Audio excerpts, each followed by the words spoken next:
Ruangan yang satu ini terasa begitu sunyi. Padahal di luar sana suasana begitu ramai dan riuh dengan orang-orang bergembira menunggu peristiwa besar yang akan segera dilaksanakan. Begitupun sosok yang satu ini terlihat begitu hening. Ia terdiam sejak tadi, seolah hanyut dalam kesunyian, terbawa doa-doa di dalam hatinya. Ini adalah kisah seorang anak muda yang begitu gigih dan nekat dalam mencintai bangsa, sejarah, dan negaranya. Namun apa yang membuat dirinya begitu rela memperjuangkan tanah airnya, melampaui segala rintangan, bahkan ikhlas menderita dalam sunyi demi persatuan. Inilah sekelumit kisah perjalanan Prabowo Subianto.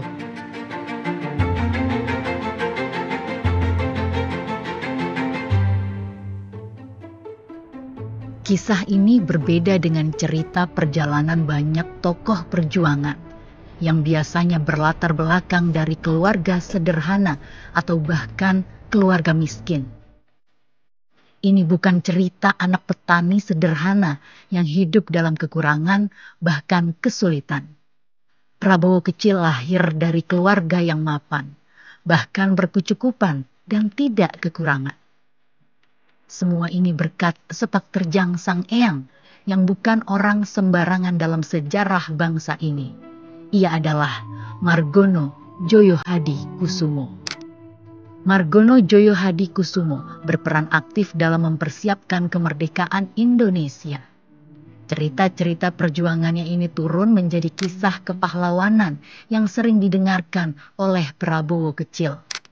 Lewat cerita dan pengalaman Sang Eyanglah, nilai-nilai kepahlawanan mulai ditanamkan kepada Prabowo melalui berbagai cara. Salah satunya melalui pertunjukan wayang. Cerita-cerita wayang mengajarkannya tentang kesetiaan, kepahlawanan, kepemimpinan. Begitu juga cerita tentang kedua pamannya. Memang siapa kedua pamannya? Jika kepahlawanan mengalir kuat dalam denyut darah Prabowo, dua pamannya gugur dalam pertempuran Lengkong untuk mempertahankan kemerdekaan Indonesia. Semangat dan kegigihan perjuangan sang paman telah diwariskan lewat nama tengahnya, Subianto. Tak heran jika jiwa dan kegigihan sang paman terbawa dan terjaga baik saat Prabowo tumbuh di masa kanak-kanak.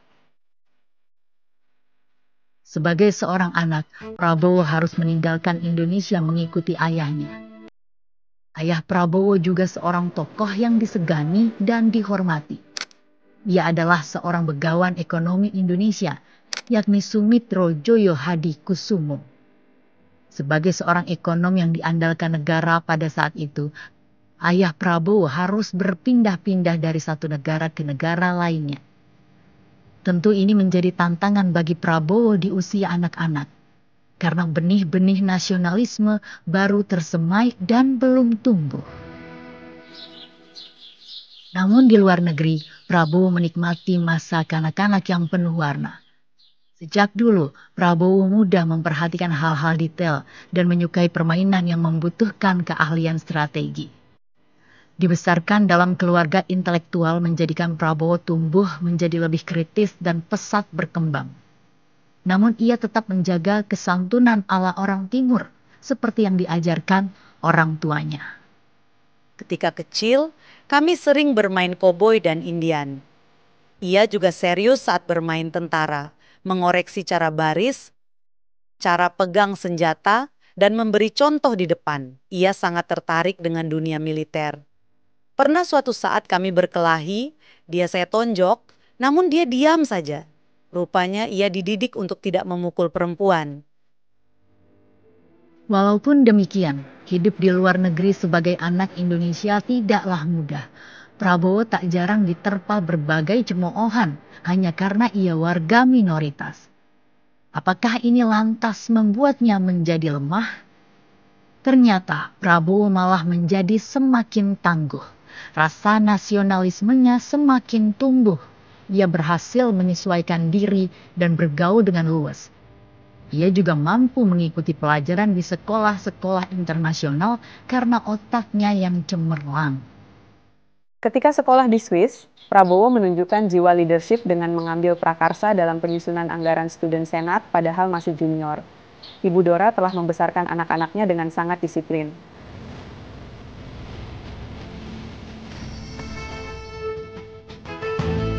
Kabar baik datang saat ayahnya dipanggil pulang untuk menjabat sebagai Menteri Keuangan. Prabowo merasakan semangat menggebu. Timbul banyak pertanyaan dalam dirinya. Apa yang bisa kulakukan untuk rakyat di tanah air yang kucintai ini?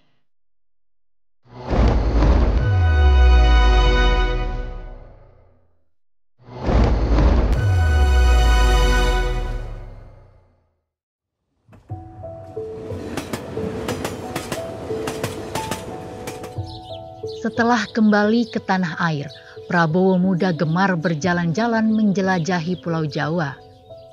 Dari sinilah Prabowo mulai melihat dan menjadi saksi langsung kondisi rakyat sesungguhnya. Kondisi tanah air tak seindah dalam bayangannya. Ketimpangan sosial begitu terasa di sudut-sudut pelosok. Lalu berkat keluasannya pun Prabowo muda tidak sulit bergaul dengan beberapa aktivis mahasiswa. Salah satu mahasiswa yang peduli dengan kondisi bangsa itu adalah Suhoki. Lewat obrolannya dengan Gi, Prabowo mencoba mewujudkan mimpi atas kegelisahan hatinya dengan membuat sebuah lembaga swadaya masyarakat bernama Lembaga Pembangunan Indonesia yang ia adopsi dari Peace Corps saat berada di Amerika Serikat. Namun apa daya? Di tengah perjalanan, lembaga ini tidak berkembang seperti yang diharapkan. Meskipun demikian, Prabowo tak lantas putus asa. Ia terus mencari jalan lain untuk mewujudkan kecintaannya pada bangsa dan tanah airnya.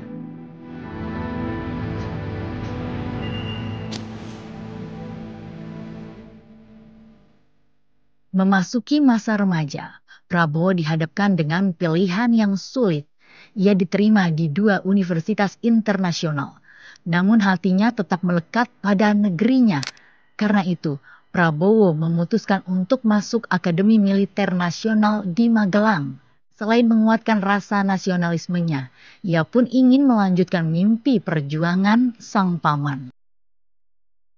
Penggemblengan keras yang ia terima selama masa pendidikan sebagai taruna justru membentuk keteguhan dalam dirinya. Sosok Azwar Syam menjadi teladan, menginspirasinya untuk menjadi pemimpin yang tegas, disiplin, berwibawa, tetapi tetap peduli pada kesejahteraan anak buahnya. Prabowo percaya bahwa seorang pemimpin militer harus berada di garis depan. Sebagai salah satu pemimpin di Kopas Sanda, ia dikenal dekat dengan para anak buahnya. Saya mengenal Pak Prabowo saat di Akabri. Mungkin saya satu-satunya atasan yang pernah menempelengnya, dan beliau selalu mengingatnya sebagai bagian dari proses pendidikan. Menurut kesaksian anak buahnya, Prabowo juga selalu memikirkan rakyat kecil. Cita-citanya tidak pernah berubah, yaitu ingin Indonesia adil dan makmur. Prabowo menjalani profesinya sebagai abdi negara dengan sepenuh hati. Saking penuh perhatiannya pada negara, Prabowo dianggap terlalu fokus di dunia militer sehingga terkesan melupakan kehidupan pribadinya. Itulah sebabnya, baru setelah berpangkat kapten, Prabowo menikah dengan Siti Hediati Haryadi, putri keempat dari presiden saat itu, Soeharto. Latar belakang mereka sangat berbeda. Prabowo tumbuh di tengah keluarga modern dan luas dalam pergaulan internasional. Sementara Titi berasal dari keluarga dengan budaya Jawa yang sangat kental tradisinya. Meski begitu, mereka mampu beradaptasi. Pada tahun 1984, mereka dikaruniai seorang anak lelaki. Sungguh sebuah awal perjalanan masa dewasa yang menyenangkan. Setelah membangun keluarga, Prabowo semakin cemerlang dalam karir militernya. Berbagai posisi dan jabatan penting pernah ia pegang. Ia berhasil memimpin beberapa operasi militer. Di sini Prabowo mendapat julukan 08 dari Satuan Anti Teror. Belum lama dilantik sebagai Brigadir Jenderal pada 8 Desember 1995, Prabowo langsung membawa pasukannya ke Mapenduma untuk menyelamatkan Sandra. Tak hanya menyelamatkan Sandra, Prabowo juga memimpin ekspedisi Kopassus yang bekerja sama dengan beberapa lembaga lain untuk menaklukkan gunung tertinggi di dunia. Sungguh sebuah pengalaman yang luar biasa. Namun di tengah karir dan kehidupan yang baru berjalan, Prabowo dipaksa menghadapi pilihan yang sangat berat. Indonesia mengalami pergolakan politik yang memaksa Prabowo terseret dalam pusarannya. Sungguh sebuah ujian dan masa-masa terberat bagi Prabowo. Ujian ini menghadapkan Prabowo pada puluhan persilangan pilihan yang sangat berat. Apa yang harus dia putuskan? Kesetiaan kepada atasannya, presidennya, kepada keluarganya, istri, kepada bawahan dan pasukannya, kepada negara, atau kepada rakyat Indonesia. Mana yang harus dipilih?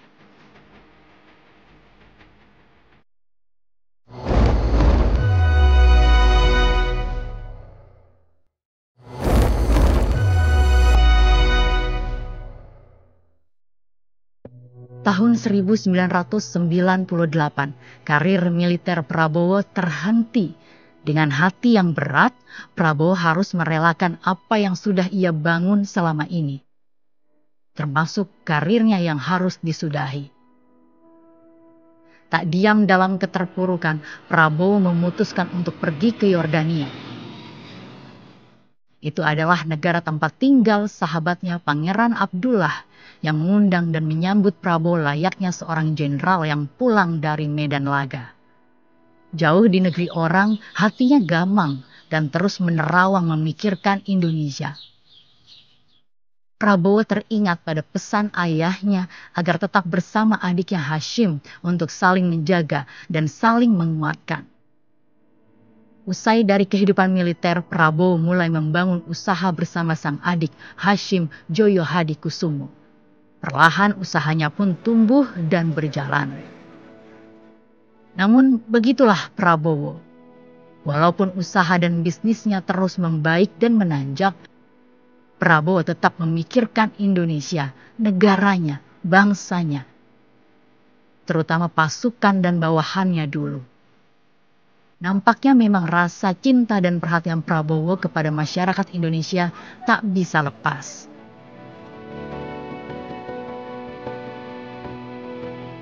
Sampai pada suatu hari, sebuah kabar membuatnya ingin segera kembali ke Indonesia. Sang ayah jatuh sakit. Namun, posisi, kondisi, dan situasi politik saat itu membuat kepulangan Prabowo tidaklah mudah. Segala upaya dilakukan agar ia dapat pulang dan menjejakkan kakinya kembali di tanah yang ia cintai. Namun, bagaimana kisah dan upaya Prabowo untuk pulang?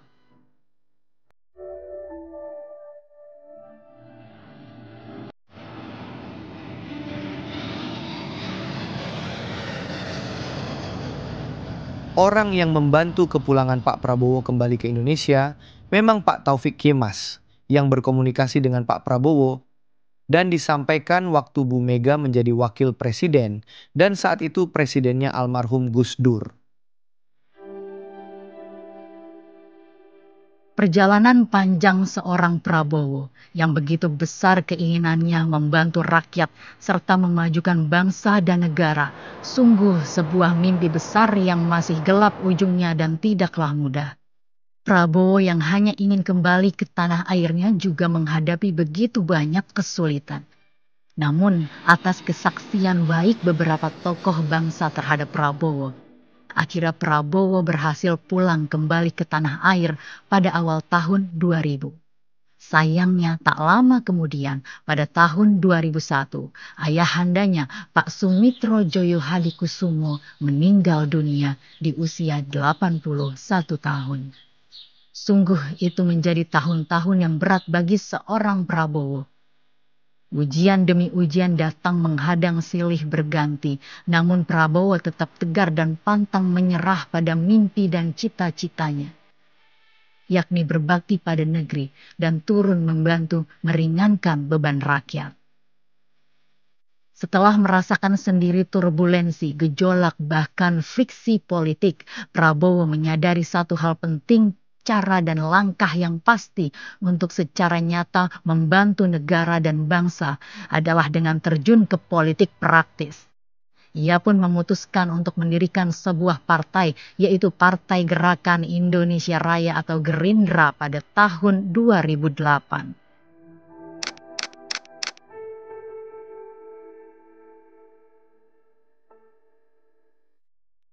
Dari sinilah awal karir politik Prabowo dimulai. Jalannya tidak mudah dan ia terus menghadapi ujian demi ujian lagi. Tidak hanya satu kali tetapi berkali-kali. Dan ini sungguh menjadi sebuah perjalanan politik yang luar biasa bagi seorang Prabowo. Sampai pada satu saat Prabowo harus dihadapkan lagi dengan ujian politik yang berat, yakni harus bersaing dengan kandidat terkuat. Seorang lawan yang dulunya adalah kawan dan mantan orang yang ia dukung dalam kontestasi pemilihan kepala daerah DKI Jakarta, yaitu Joko Widodo atau Jokowi. Setelah kalah di Pilpres 8 Juli 2014, pada tahun 2019, untuk kedua kalinya Prabowo dikalahkan lagi oleh lawan yang sama, yakni Jokowi. Sungguh situasi yang sangat memukul bagi Prabowo.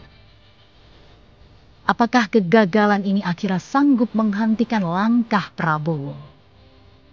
Pada suatu hari Sabtu di stasiun MRT Lebak Bulus, Prabowo meringankan kakinya untuk bertatap muka langsung dengan Jokowi, pesaing terkuatnya dalam 2 kali Pilpres. Pertemuan Prabowo dengan Jokowi sungguh sebuah gambaran betapa besarnya jiwa Prabowo yang rela merendah dan mengalah demi bangsa, demi negara, dan demi persatuan rakyat.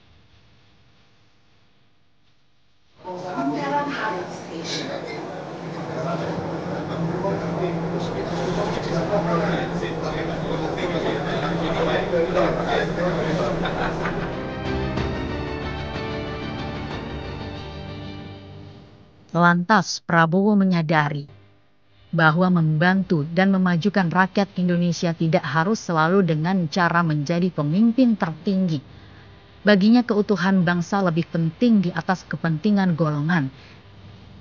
Ia menerima tawaran rekonsiliasi dari Jokowi. Itulah yang membuat Prabowo menerima jabatan sebagai Menteri Pertahanan Republik Indonesia.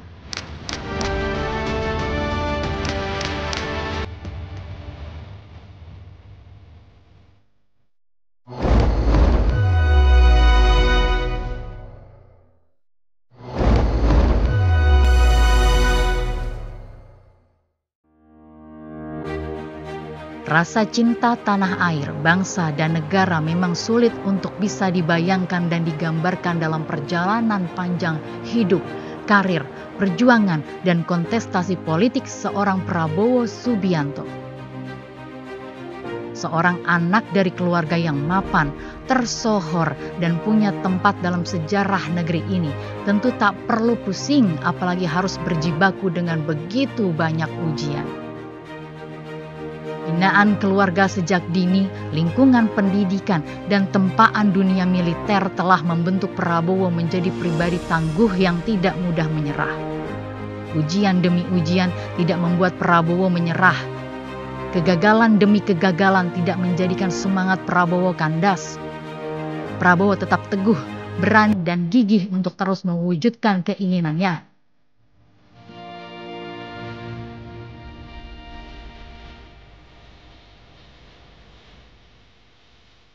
Didorong oleh rasa cinta kepada tanah air agar dapat membantu rakyat dan memajukan bangsa. Tahun 2024, sebuah kisah dan babak baru perjalanan politik Prabowo bermula.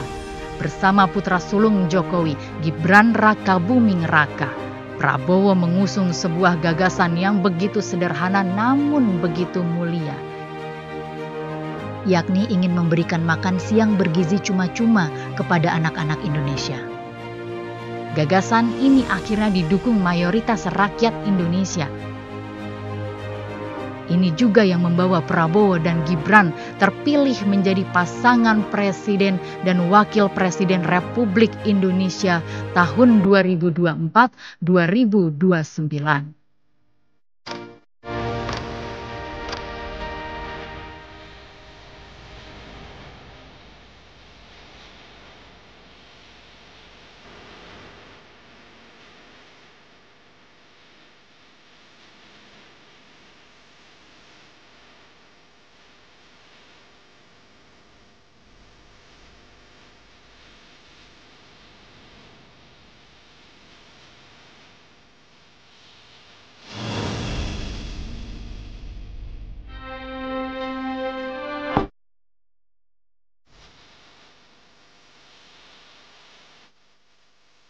Prabowo Subianto, Presiden Republik Indonesia ke-8, siap menjalankan tugasnya sebagai kepala negara dan pemerintahan.